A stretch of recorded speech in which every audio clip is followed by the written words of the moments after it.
우리의 마음을 가득 채우는 말씀의 빛. 수원 명성교회 박중호 목사님과 함께 묵상합니다.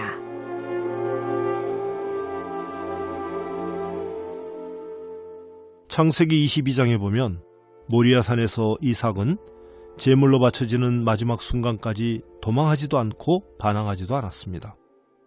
아버지인 아브라함에 대한 절대적인 공경과 순종, 그리고 하나님에 대한 믿음이 있었기 때문입니다. 어린 아들 이삭은 아버지와 그 아버지가 사랑하는 하나님을 위해서 자기의 생명도 드릴 수 있는 순종과 헌신의 사람이었습니다. 이러한 이삭은 가정의 평온을 사랑합니다. 성경의 족장들 가운데 가정의 원형을 보여줍니다. 일부 다처 시대이고 다산이 축복인 그 시대에도 오직 한 여인의 지아비로 살아갑니다. 이삭은 아내를 맞이할 때도 들에서 묵상을 하고 기도를 하는 그런 신실한 사람이었습니다.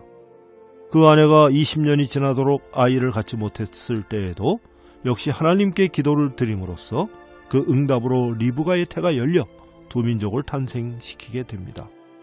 그런 이삭은 다투는 것을 싫어합니다.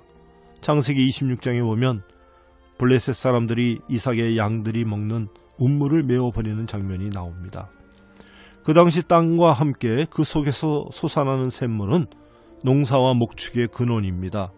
하지만 이삭은 순순히 에색과 신나를 포기하고 르호봇으로 터전을 옮깁니다. 이렇게 싸우지 않고 화평으로 살아온 이삭에게 아비멜렉과 군대 장관이 찾아오지요. 자신들은 우물 10개를 파도 물을 하나 얻기 어려운데 이삭은 파는 곳마다 물이 나오니 분명히 이삭이 섬기는 하나님이 그와 함께 계심을 본 것이었습니다. 그래서 그들은 창세기 26장에 이렇게 말합니다. 너는 우리를 해하지 마라. 이제 너는 여호와께 복을 받은 자니라. 이것이 바로 온유함의 승리입니다. 이삭이 농사와 목축의 생명과도 같은 운물을 수없이 양보하는 것은 바로 그리스도의 마음을 가졌기 때문인데요. 결과로 온유한 자는 땅을 차지하게 된다는 것을 이삭은 보여줍니다. 이런 훌륭한 이삭에게도 약점이 있었으니 그것은 바로 핵심을 잘 파악하지 못한다는 점이었습니다. 이삭은 자기와 기질이 비슷한 내향성인 야곱보다는 남성적이며 씩씩한 외향성을 가진 에서를 더 좋아했던 것 같습니다. 어쩌면 에서가 사냥해서 요리해주는 싱싱한 별미의 매력을 느꼈을지도 모르겠습니다. 분명 하나님께서는 큰 자가 작은 자를 섬기리라는 예언의 말씀을 주셨음에도 불구하고 이삭은 큰 자인 에서를 축복하려고 하다가 그만 가정에 태풍을 몰고 옵니다.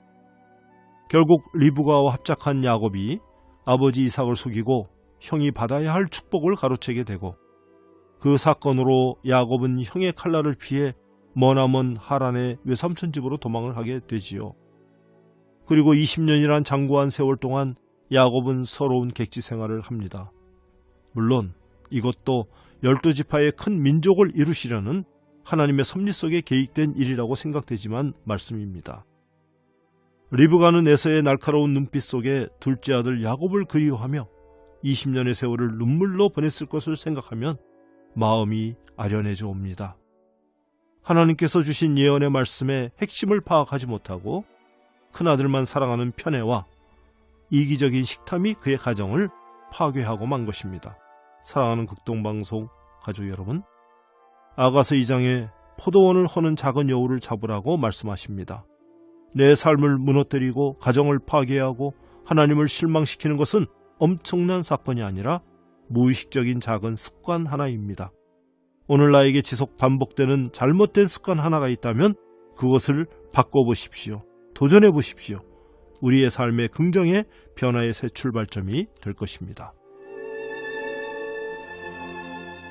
우리의 마음을 가득 채우는 말씀의 빛. 수원 명성교회 박중호 목사님과 함께했습니다.